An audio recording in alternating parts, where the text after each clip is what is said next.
तो बच्चों आज के इस लेक्चर में हम लोग देखने वाले हैं कूलॉम्स लॉ, जो कि वेक्टर फॉर्म में देखने वाले हैं। प्रीवियस लेक्चर में हमने स्केलर फॉर्म में देखा था। ठीक है, इसमें थोड़ा सा कॉम्प्लिकेशन इसलिए आ जाती है क्योंकि यहाँ दोनों की बात होगी, direction as well as magnitude. तो वीडियो को लास्ट तक देखिए, आपको हर पॉइंट क्लियर हो जाएगा। ठीक है, तो आइए स्टार्ट करते हैं। सपोज करो मैंने फिर से दो चार्जेस लिए having magnitude Q1 and Q2 और इनकी पोलैरिटी सेम है। क्या है? पोलैरिटी जो है वो सेम है। एज्यूम कर रहे हैं पोलैरिटी इज सेम। ठीक है, इन दोनों का जो पॉइंट है रेफरेंस ले रहे हैं हम लोग ओरिजिन से, और इस पॉइंट का ये जो चार्ज है इसका डिस्टेंस r1 लिया, और सिंस हम वेक्टर की बात कर रहे हैं तो यहाँ पर वेक्टर फॉर्म से डिनोट होगा, और यहाँ पर जो है वो r2 लिए। ठीक है, डिस्टेंस पे, यानी डिस्टेंस भी डिफरेंट है, मैग्नीट्यूड भी डिफरेंट है, बट पोलैरिटी सेम है, एज्यूम कीजिए। ठीक है, और जो डिस्टेंस हम लोग इन दोनों के बीच में, दोनों चार्जेस के बीच में रख रहे हैं, वो क्या रख रहे हैं? r21। कैसे डिनोट किए? r21 क्यों किए? क्योंकि आपका डिफरेंस जो आप सिंबलाइज कर रहे हो डिस्टेंस को या फोर्स को, वो ध्यान से देखो कि कैसे होता है। तो मैंने कहा जब डिस्टेंस आप मेजर कर रहे हो तो सबसे पहले वो पॉइंट आएगा जहां पर आप जिस पॉइंट पे उसका डिस्टेंस निकाल रहे हो। जैसे मैं Q2 का डिस्टेंस निकाल रहा हूं, कहां से? 1 से। तो आप देखिए R2, और फिर कहां से? 1 से। किस पे निकाल रहे हो? 2 पे, तो R2, और कहां से निकाल रहे हो? 1 से। So distance of Q2 from Q1। ठीक है, और इसकी वैल्यू अभी हम लोग आगे देखेंगे। ठीक है, अभी देखिएगा, आगे देखिए। अब मुझे बताइए सेम पोलैरिटी के जो चार्जेस है, ठीक है, तो यहाँ पर जो फोर्स होगा वो किस तरीके से होगा? वो जो फोर्स होगा वो रिपल्सिव फोर्स होगा। तो जो फोर्स है मैं यहाँ से डिनोट कर देता हूँ, ध्यान से देखिए कैसे डिनोट होगा force. Force on 2 due to 1, और ये वेक्टर फॉर्म। सिमिलरली यहाँ पर जो फोर्स होगा जस्ट अपोजिट होगा। क्यों? क्योंकि रिपल्सिव फोर्स है, तो जैसे ये इधर था तो इसको इधर जाना पड़ेगा। तो फोर्स ऑन 1 ड्यू टू 2, ध्यान से देखिएगा। ठीक है, आपको अब समझ में आया representation of force and distances.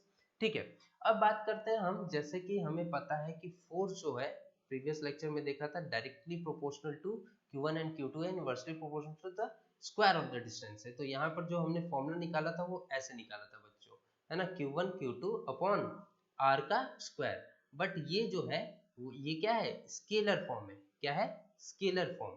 अब हम बात कर रहे हैं वेक्टर फॉर्म की, तो यहाँ पर जो फोर्सेस का रिप्रेजेंटेशन है वो डिफरेंट हो जाएंगे। जैसे अगर मैं कहूँ F21 की बात कर रहा हूँ, तो यहाँ पर आप देखिए F21 कैसे रिप्रेजेंट होगा? एक वेक्टर फॉर्म से रिप्रेजेंट होगा, और इसकी जो वैल्यू होगी वो देखिए कैसे रखेंगे, Q1 Q2, क्योंकि यहाँ मैग्नीट्यूड की बात हो रही है, ठीक है, अपॉन r स्क्वायर। r क्या है? डिस्टेंस क्या है? r21 है। इसके मैग्नीट्यूड की बात कर रहे हैं इसलिए मैंने मैग्नीट्यूड निकाल दिया, और स्क्वायर। ठीक है, और यहाँ पर अब क्योंकि हमें मैग्नीट्यूड, तो ये तो स्केलर फॉर्म का दिख गया, बट ये वेक्टर फॉर्म की बात कर रहे हैं तो यहाँ पर डायरेक्शन देना जरूरी है। और डायरेक्शन ऑफ F21 क्या है? In the direction of R21। आप देख सकते हो ये एरो भी सेम है और ये भी सेम डायरेक्शन में। ठीक है, तो इसका मतलब यहाँ पे क्या लिखेंगे? जो इसका डायरेक्शन है वो यूनिट कैप से रिप्रेजेंट करेंगे, R21 कैप। अब इसको जब आप सॉल्व करोगे बच्चों तो क्या मिलेगा आपको? ये देखिए F21 की जो वैल्यू आएगी KQ1 Q2 अपॉन, यहाँ से हमें मिलेगा R21 का स्क्वायर। नाउ वी नो इसको सॉल्व करना है। ये एक यूनिट वेक्टर है, तो हमें पता है यूनिट वेक्टर ए कैप से शो होता है, और इसकी जो वैल्यू होती है इसको हम ऐसे भी लिख सकते हैं, ए कैप अपॉन इसी का मैग्नीट्यूड जो भी वेक्टर है। तो यहाँ पर भी मैं सेम इसको सिंप्लीफाई कर सकता हूँ, तो R21 कैप को मैं लिख सकता हूँ R21 वेक्टर अपॉन उसका magnitude that is R21। After solving it आपको क्या मिल जाएगा? KQ1 Q2 इंटू R21, ये तो जो है ये डायरेक्शन शो कर रहा है, अपॉन R21 का स्क्वायर इंटू एक और आ गया factor, so cube. So this is the complete form of vector representation of the force. Similarly जब आप F12 निकाल रहे होंगे बच्चों, तो F12 निकालने के लिए आप क्या करोगे? आप अगेन इस चीज को सेम लिखोगे KQ1 Q2, बट यहाँ पर जो मैग्नीट्यूड होगा वो किस तरीके से होगा? सिंस 1 पे जा रहे हैं तो अगर मैं कहूँ जो डिस्टेंस है वो कैसे लिखेंगे, रिप्रेजेंट होगा, तो 1 पे जा रहे हैं तो R1 due to from 2, so R12 इस तरीके से रिप्रेजेंट होगा। तो यहाँ पे मैं क्या करूंगा, R12 का क्यूब और यहाँ पर R12 का वेक्टर। अब मुझे यहाँ पर बताइए, सिंस मैग्नीट्यूड अगर मैं बात करूं, यहाँ पर मैग्नीट्यूड जो है बच्चों वो सेम है। अगर मैं कहूँ इस पॉइंट से मुझे इस पॉइंट तक जाना है, Q1 से Q2 तक या Q2 से Q1 तक, मैग्नीट्यूड तो सेम रहेगा। तो यहाँ इसका मतलब ये है कि सिंस R12 का magnitude is equals to R21 का मैग्नीट्यूड, बट द डायरेक्शन की अगर मैं बात करूं उससे, तो 1 से 2 तक जाने में या 2 से 1 तक जाने में दोनों का जो डिस्टेंस का डायरेक्शन है वो डिफरेंट है। इसका मतलब मैग्नीट्यूड सेम है but direction of these distances are opposite, यानी R12 is negative of R21। इससे हमें ये पता चलता है कि जो ये फोर्स है, ये फोर्स जो है बच्चों वेक्टर फॉर्म में आप देख सकते हो, फिजिकली आप देख सकते हो कि जो दोनों फोर्स हैं वो रिपल्सिव नेचर के हैं और ऑपोजिट डायरेक्शन में जा रहे हैं। तो जब भी मैं इन दोनों में यहाँ पर रख दूं या R12 की जगह मैं क्या रख दूं, -R21, तो जो F12 निकल रहा है वो क्या निकल रहा है, F12 जो निकल रहा है वो निकल रहा है K Q1 Q2 अपॉन, यहाँ पर R21 लिख सकता हूँ, क्यों, क्योंकि R12 के बराबर है तो R21 का क्यूब और यहाँ पर -R21 कैप, एंड यहाँ से जो वैल्यू आई ये नेगेटिव साइन जो है वो इधर लग जाएगा। और आप यहाँ पर देख सकते हैं कि F12 जो वेक्टर है that is negative of F21 vector. ठीक है, इंपॉर्टेंट पॉइंट ये है कि दोनों फोर्स ऑपोजिट डायरेक्शन में, माइनस शो क्या कर रहा है, जो माइनस है वो क्या शो कर रहा है कि दोनों ऑपोजिट डायरेक्शन में है। बट इंपॉर्टेंट चीज यहाँ पर ये भी है कि मैग्नीट्यूड ऑफ दीज फोर्सेस, सिर्फ मैग्नीट्यूड की बात कर रहा हूँ, नॉट वेक्टर, मैग्नीट्यूड, तो वो दोनों जो होंगे इन दोनों के जो फोर्स लग रहा है वो इक्वल मैग्नीट्यूड के लगेंगे।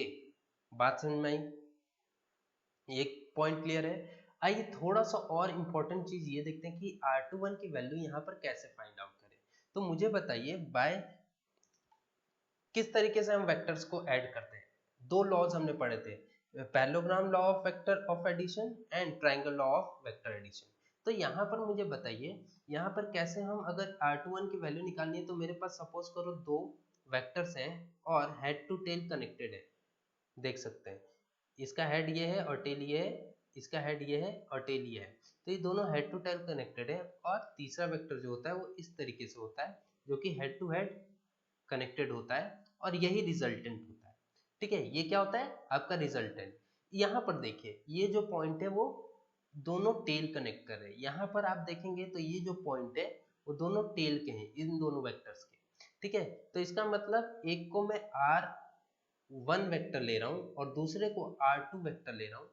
ठीक है, तो R2 जो है वो क्या किस तरीके से काम कर रहा है, R2 इज द रिजल्टेंट, क्या है ये रिजल्टेंट है। और यहाँ पर ये जो वेक्टर है आप देख सकते हैं हेड टू हेड कनेक्ट है, तो यहाँ पर आप देख सकते हैं हेड टू हेड कनेक्ट है, तो इसकी वैल्यू जो है वो मैं ले लेता हूँ R21 वेक्टर। अब मुझे बताइए रिजल्टेंट ये है या ये, डेफिनेटली ये है। अगर जिसने नहीं पता वो वेक्टर लॉ ऑफ एडिशन पढ़ के आए, तो दिस इज द रिजल्टेंट। तो R2 की जो वैल्यू होगी वो क्या होगी, इन दोनों का सम, क्योंकि रिजल्टेंट है यानी R1 vector plus R21 vector. अब यहाँ से आप R21 की वैल्यू निकाल लीजिए, क्या आ रहा है R2 माइनस R1। आप देख सकते हैं यहाँ क्या आया R2 माइनस R1। इसका मतलब अगर आप पुट करोगे यहाँ पर, तो यहाँ पर जो वैल्यू है R21 की वो क्या आएगी R2 माइनस R1। और यहाँ पर भी आप रख सकते हो इसकी जगह, सपोज करो इक्वेशन ए को दिया तो इसकी जगह अगर मैं वैल्यू रख रहा हूँ F21 की जो वैल्यू आएगी बच्चों वो किस तरीके से कंप्लीटली रिप्रेजेंट हो सकता है, K Q1 Q2 और इसका अनदर वे ऑफ रिप्रेजेंटिंग क्या है R2 vector minus R1 vector upon R21 को क्या लिख सकते हैं, R21 को R2 माइनस R1 यानी R2 माइनस R1 वेक्टर का मैग्नीट्यूड का क्यूब। तो ये जो है, ये जो बच्चों है वो कंप्लीट फॉर्म ऑफ रिप्रेजेंटेशन है। ये दो चीज, एक तो ये आप देख सकते हो, इस फॉर्म में भी आप रिप्रेजेंट कर सकते हो, और इसको अगर विविडली जाना है तो आप इसको इस तरीके से भी रिप्रेजेंट कर सकते हो। ज़्यादा कुछ नहीं है, R21 या फिर R12 जो है उसको हमने क्या कर दिया, ओपन कर दिया। अब यहाँ पर बता सकते हैं R21 ये है तो R12 क्या होगा, यहाँ पर अगर आप इसको लिखना है तो R12 क्या होगा, डेफिनेटली R12 क्या होगा, R1 माइनस R2। ठीक है, तो इसको भी आप रिप्रेजेंट कर सकते हैं और फिर आप देखेंगे कि जो वैल्यू आएगी वो सेम इसी तरीके से आएगी, मैग्नीट्यूड सेम होगा बट डायरेक्शन डिफरेंट होगा। तो आई होप आपको ये वेक्टर का जो कॉन्सेप्ट है वो पूरा का पूरा क्लियर हो गया एंड हाउ टू रिप्रेजेंट